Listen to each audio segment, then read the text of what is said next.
Essa é a segunda edição desse seminário que a gente realiza. Então a gente quis criar um espaço na cidade de São Paulo que pudesse ser um espaço de reflexão e aprofundamento sobre as questões que dizem respeito às crianças em contexto migratório. Acho que até agora a gente começou amanhã com um debate sobre o panorama da situação dessas crianças na América Latina e no Caribe.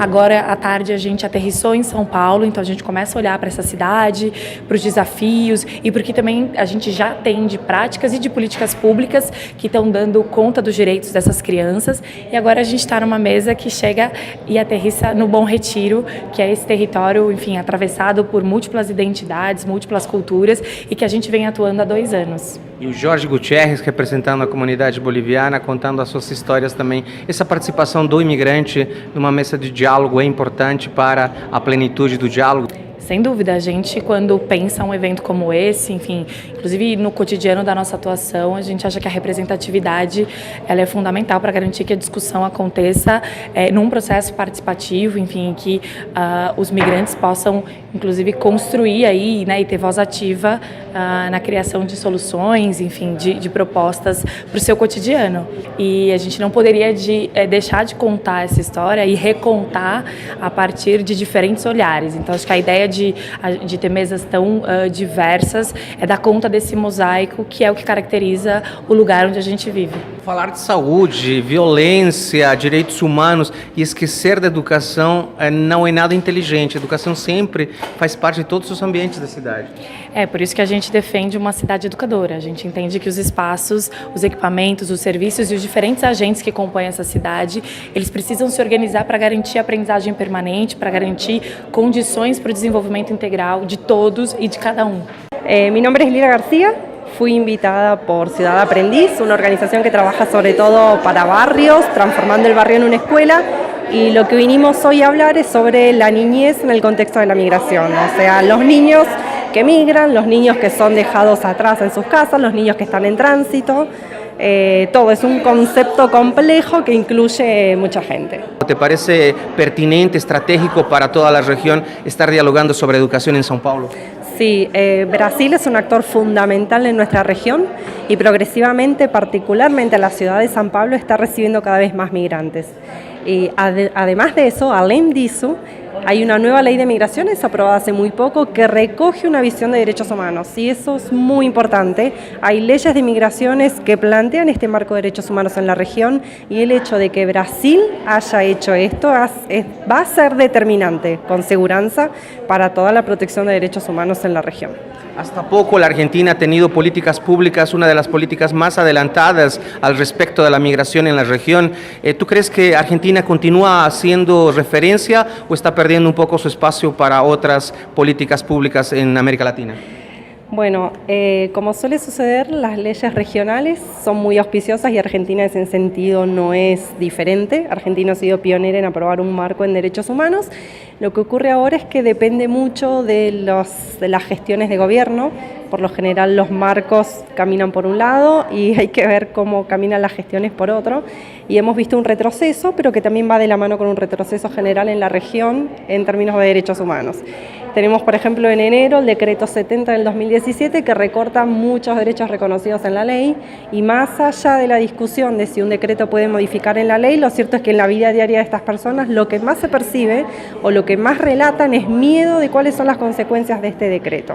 O sea, es sumamente auspicioso que Ecuador haya aprobado una ley humana de movilidad, que Brasil haya aprobado una nueva ley de migración, pero no podemos dejar de mirar que también hay retrocesos en la materia de Argentina desde abajo y de Estados Unidos desde arriba. Hay mucha contingencia en el tema de las migraciones, entonces es importante conocer, estar alerta, saber cuáles son los derechos de uno y no bajar los brazos, por decirlo de alguna manera. La educación y los niños es el futuro del crecimiento de América Latina. Esos niños que vienen aquí, por ejemplo, son brasileños, hijos de bolivianos, pero son considerados inmigrantes en sus propias escuelas. ¿Esa característica se la ve en toda América Latina? Sí, por lo general se habla de migrantes de segunda generación, olvidando a veces que no han migrado a ningún lado. Lo cierto es que estos niños, aún nacionales de sus países, están atravesados por la migración de sus padres. En otros lugares por ejemplo, en República Dominicana no suelen ser inscriptos porque la situación de sus padres es irregular. Entonces impacta directamente en ellos por más que hayan nacido en el país de origen.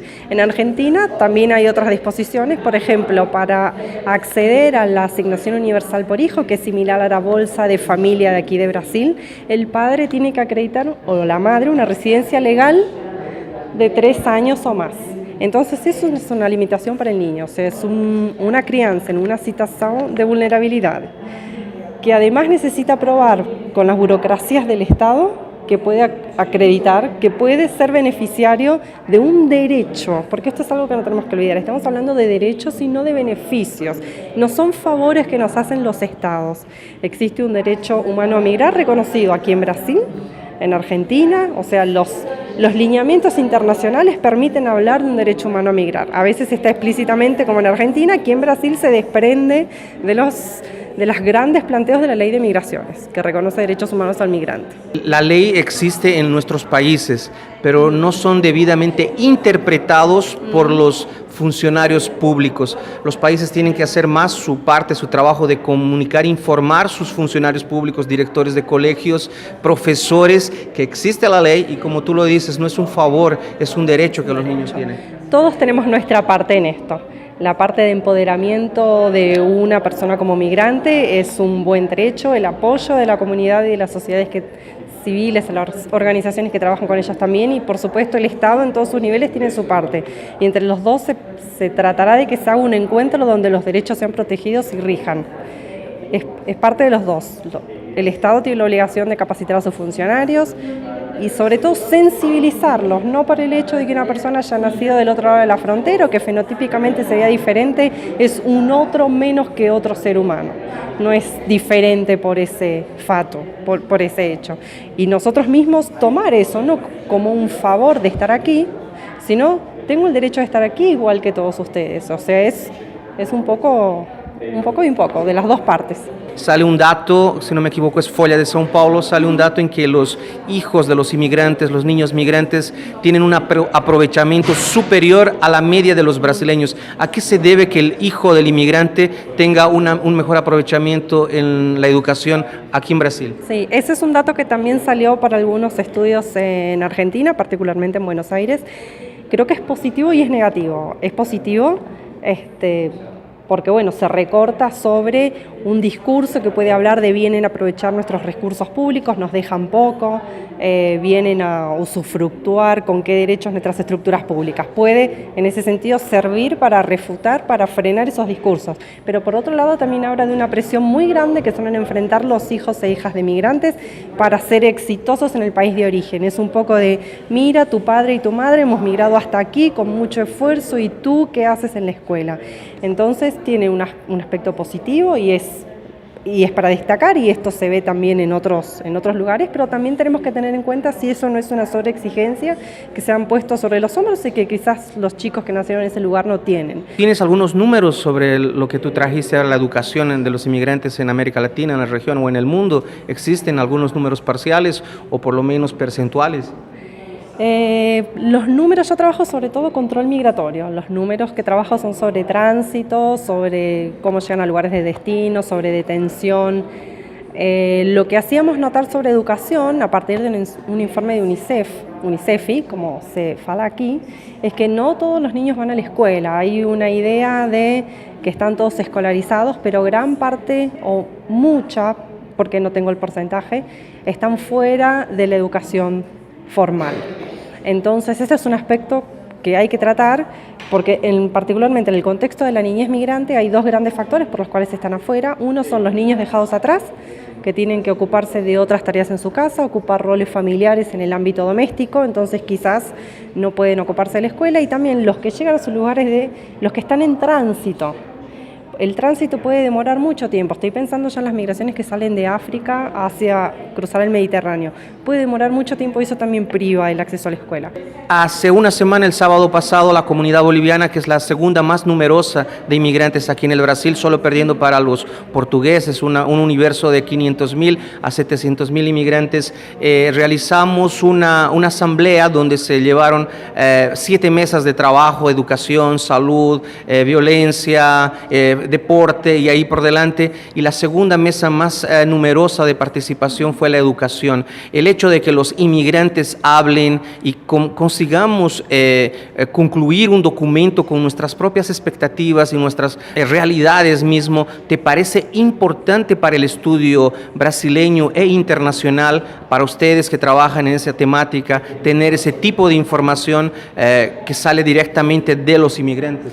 No solo es importantísimo, es vital. Primero, la organización de estos espacios.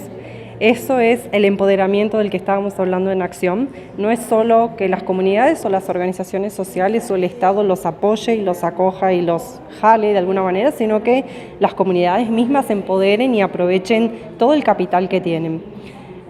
Para los que hacemos pesquisas, para las instituciones estatales, para todos es importantísimo tener esa información. En Argentina se hizo hace poco, en septiembre, el encuentro de líderes migrantes, ya es el cuarto, que fue una iniciativa de las mismas referentes de las comunidades, hay de muchas nacionalidades, que se juntan anualmente en distintas ciudades del país, una por año, para discutir cuáles son los temas y ellos marcarse a sí mismos las agendas y en lo posible marcar las agendas públicas de estas son nuestras demandas, no más las demandas bajadas de políticas públicas concebidas en las altas esferas, ni tampoco de investigaciones concebidas del escritorio para atrás, a puertas fechadas, sino cuáles son como comunidad mis demandas, mis necesidades y cuáles son mis planteos. Ese es el verdadero empoderamiento y creo que es útil para todos, tanto para las comunidades como para los que tratamos de apoyar o trabajar con esos procesos. ¿Ese contenido tú crees que es de propiedad pública? ¿Debería ser disponibilizado en las redes sociales, en la web? ¿Cuál es tu criterio para el conocimiento? Ya que existen dos derechos, el derecho a la información, el derecho a la comunicación, el derecho a poder expresarnos. ¿Te parece que ese tipo de contenidos son importantes para ser compartidos en todos los ambientes utilizando las redes sociales? Creo que es sumamente útil para todos. En particular, de este encuentro de migrantes se labra un acta final, una declaración, y está disponible en particular en Facebook y para todo el que quiera acceder. Porque es la manera de hacer pública, si no es muy fácil después quejarse y decir a mí no me incluyen, a mí me pasa esto y mis necesidades no son respondidas, esto es lo que pasa en la escuela y nadie presta atención si uno no plantea de manera pública su demanda. O sea, lo principal es organizarse y poder discutir en un ámbito democrático cuáles son las necesidades. Si idealmente nos podemos poner de acuerdo y fijar una declaración de principios, de cosas que son importantes y quizás hasta líneas de acción, fantástico. Si además eso puede estar disponible para todos, y es la manera de construir entre todos para adelante, no nosotros y ellos.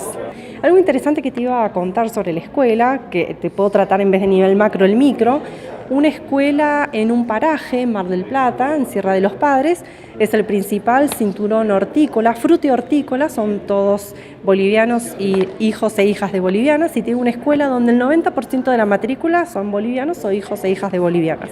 Y para sacar a los chicos de lo que uno ve como, lo ven ellos, la visión de las familias era de organización familiar y que los chicos tenían que contribuir a la cosecha de frutillas o lo que hubiera en la plantación, pero la visión de la escuela es los chicos tienen que estar en la escuela.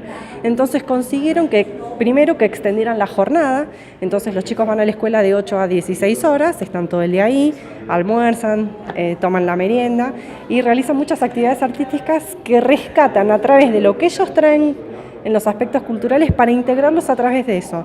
No bajar la mirada o el proyecto cultural argentino para integrarlos, sino integrarlos a partir de, hay proyectos tales como, yo fui a la escuela, porque estamos tratando de articular con ellos, se festeja las salacitas. Yo no sé si ellos hicieron todos con la profesora de plástica sus figuras en miniatura y las expusieron en la escuela, hicieron un proyecto intercultural también con música y con instrumentos típicos y mediante la estrategia es recuperar este aspecto de su cultura y de su educación y de su formación y de lo que ellos ven en la familia para integrarse y mostrar que tiene tanto valor como lo que pueden transmitir las escuelas argentinas. Y la verdad que es una experiencia. En 2 o 3 investigaciones ya se recogió porque es una experiencia piloto, pionera y que es muy lindo lo que se respira en esa escuela, tiene mucho compromiso de parte de los docentes y eso se nota mucho.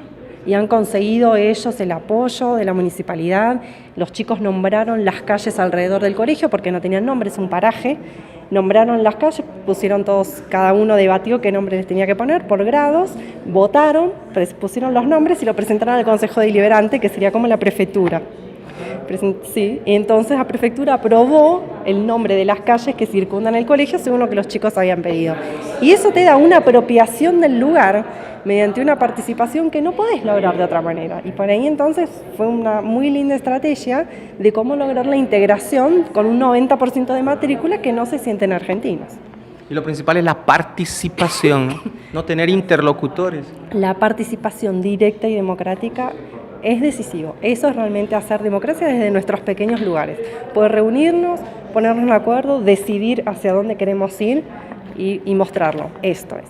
Muy lindo. Sí. Para finalizar, a ejemplo de esos niños bolivianos, hijos de inmigrantes en la Argentina, que escogieron y eligieron los nombres de las calles que circundan su escuela, su colegio, ¿cuál sería tu mensaje de fortalecimiento para estos bolivianos que están organizándose aquí en São Paulo, Brasil, y tomando como una de las principales puntas de acción la educación, no olvidándonos que sin educación no tenemos futuro? Que rescaten lo que traen, en la complejidad que implica vivir en otro lugar, asumir una identidad partida de estoy en este lugar, pertenezco a otro, también perteneces aquí. Y poder recrear la propia vida, crearle en realidad la propia vida en el lugar donde estás. Y si es posible, con otros. Y transmitirlo. Lindo. Muchas gracias. Não, por favor, a vos. Carolina, você está fazendo um trabalho, você já concluiu um trabalho de pesquisa da população infantil da comunidade imigrante boliviana. Conta pra gente um pouquinho o que você expôs hoje aqui de manhã. Bom, ele está em andamento, tá? Tô finalizando, tá? Agora finalizo no início do ano que vem, mas esse trabalho fala um pouquinho das crianças bolivianas na ocupação Prestes Maia, no centro de São Paulo, né? E qual a cultura, né?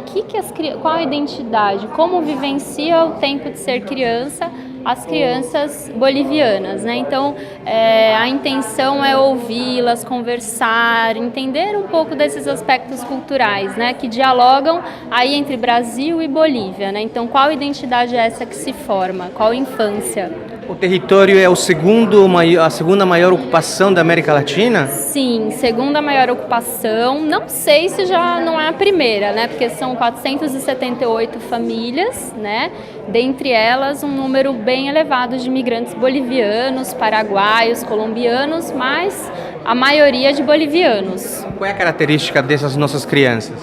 Bom, as crianças, elas estão vivenciando a cultura da Bolívia também, trazem aí as miniaturas de alacitas, né, trazem aí as questões com dificuldade em relação à fala, ao idioma, né, aos problemas enfrentados no dia a dia na escola, né, e ao mesmo tempo dialogam aqui com a cultura do Brasil, né, então estão frequentando territórios, né, consolidados já dos bolivianos aqui na cidade de São Paulo, como a Praça Cantuta, né, então é uma infância aí que está ocupando cada vez mais territórios na cidade de São Paulo. Para finalizar, essas crianças, elas se integram muito mais fáceis que os pais ou a dificuldade é a mesma?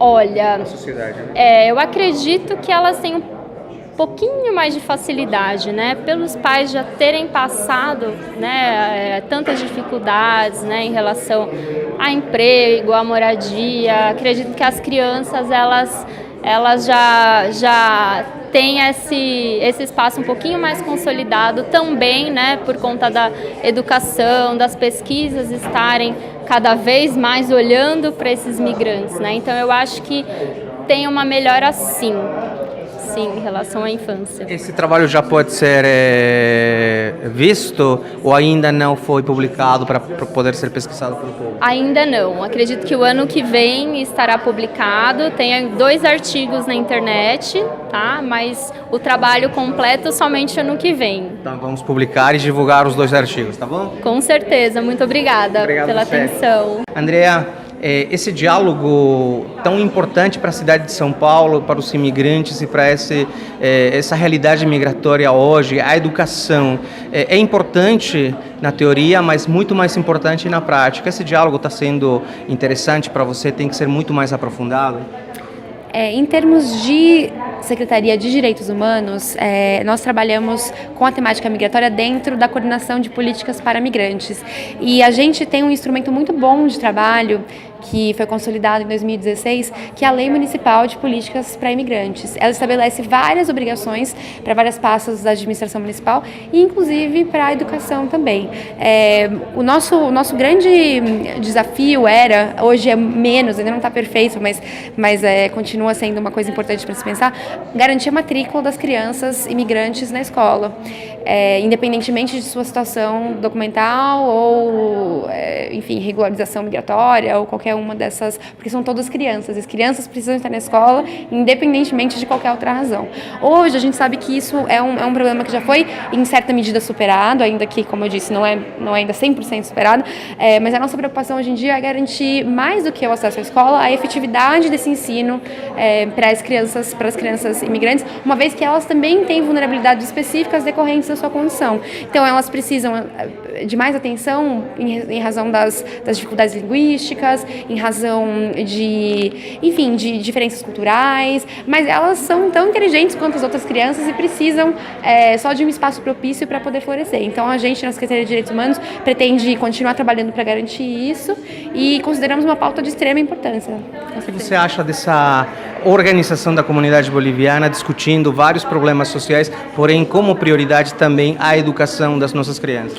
Eu acho também de extrema relevância, porque para a gente, como poder público, quem estabelece as prioridades do que deve ser feito como política não somos nós, mas sim o grupo de pessoas a quem a gente atende. Então, o fato dos bolivianos estarem se organizando para definirem o que é prioridade para eles e, de uma certa maneira, levar essas demandas para o poder público é essencial para que a gente possa trabalhar em cima disso e criar uma política que seja efetiva para todos. Para finalizar, hoje se falou que a responsabilidade fica em cima das costas dos professores que não estão necessariamente capacitados para receber esse volume de imigração aqui na cidade de São Paulo, porém eles fazem também a sua parte, a exemplo do Bolívia Cultural ser convidado este ano em 16 escolas distintas para promover para os professores a cultura boliviana, assim os professores conseguem digerir e repassar isso para as salas de aula. O professor tem que merecer maior atenção e cuidado do poder público e também da sociedade, já que ele está no meio desse fogo cruzado. Eu acho que é muito importante a formação para os professores trabalharem nessa temática.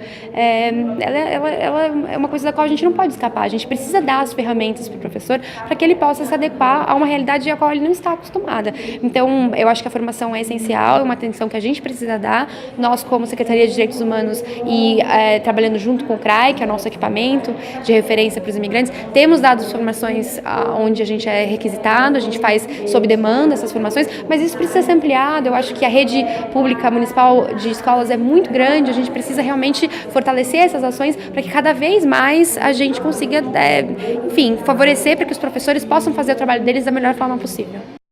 Os cursos de espanhol são muito importantes, aqueles que vocês estão promovendo na cidade de São Paulo. Os cursos de espanhol ou curso de português? Os cursos de português. São extremamente importantes. A barreira linguística, como a gente sabe, é um dos principais desafios que os imigrantes enfrentam quando eles chegam aqui. Então, essa ação em conjunta da SME com a Secretaria de Direitos Humanos foi pioneira, uma iniciativa pioneira e que precisa ser feita. A gente quer levar tanto a cultura brasileira para os imigrantes, mas também quer essa participação dos imigrantes na nossa sociedade. E a gente acha que aprender o português vai possibilitar também essas duas vias. Vocês ensinam português para a gente ensina espanhol para vocês. Exatamente, tá por favor. Muito obrigado, Andrea. Tchau, tchau.